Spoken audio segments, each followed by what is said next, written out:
Après avoir chanté les hymnes, Jésus sort pour aller, comme à son habitude, au mont des Oliviers. Aux disciples qui le suivent, il dit : « Vous allez tous chuter. » Ainsi qu'il est écrit : « Je frapperai le berger, et les brebis se disperseront. » Mais une fois relevé, je vous précéderai en votre terre.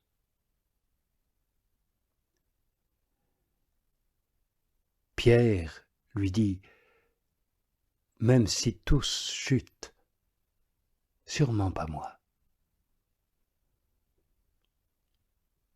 Jésus lui dit : « En vérité, je te dis que toi, aujourd'hui, cette nuit même, avant qu'un coq ne chante 2 fois,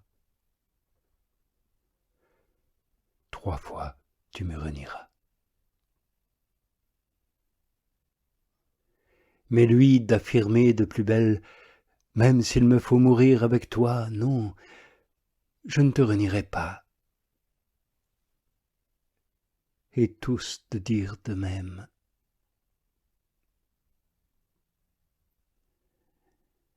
Ils arrivent en un domaine du nom de Gethsémani, et Jésus dit à ses disciples : « Asseyez-vous ici,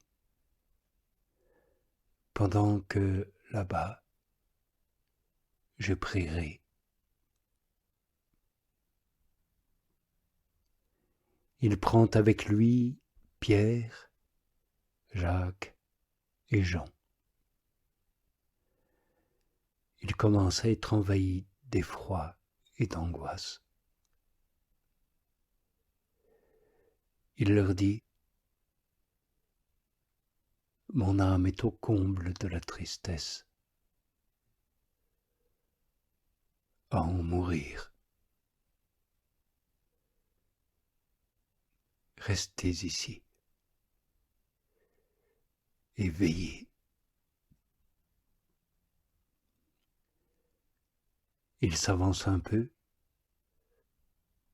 tombe sur le sol et prie pour que, s'il est possible, passe cette heure loin de lui.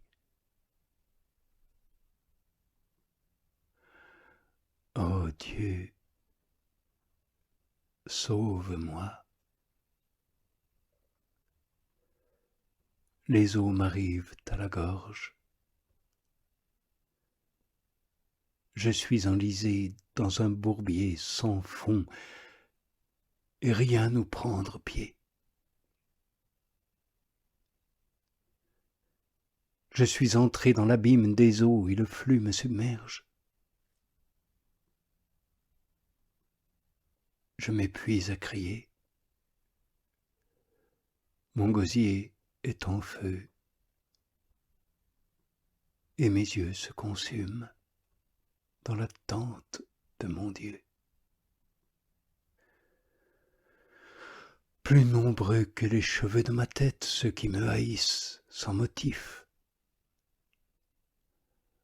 Toujours plus puissants, ceux qui sans raison me poursuivent.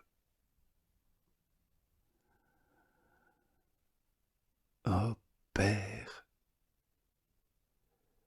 à toi tout est possible.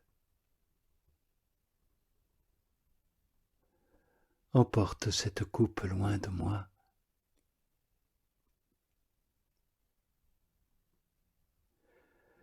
Pourtant non pas ce que moi je veux, mais ce que toi tu veux.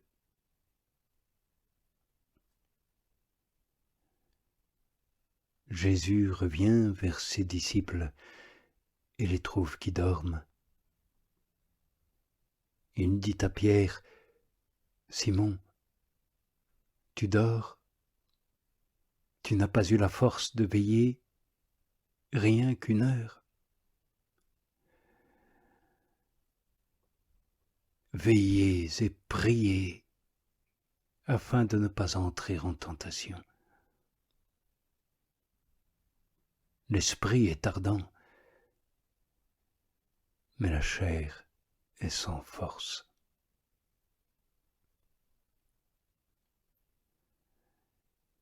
De nouveau il s'éloigne et il prie,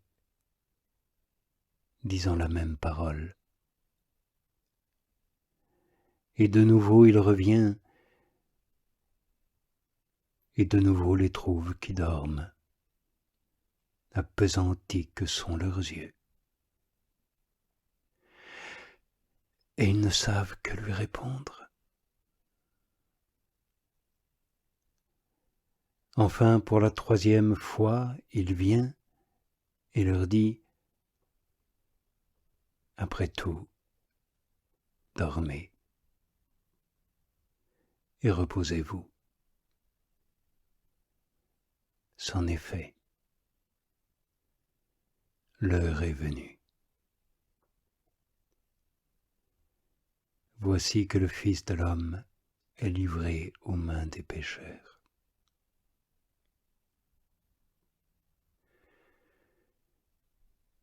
Il parle encore quand survient une foule. Le nommé Judas, l'un des 12, marche devant eux. Il approche Jésus et lui donne un baiser. Jésus lui dit, « Judas, par un baiser, tu livres le Fils de l'homme. »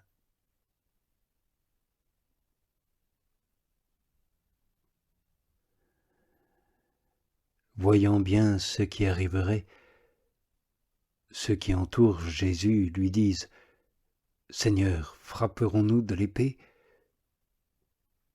Et l'un d'eux frappe le serviteur du grand prêtre et lui emporte l'oreille droite. Mais Jésus intervient et dit, « Laissez faire,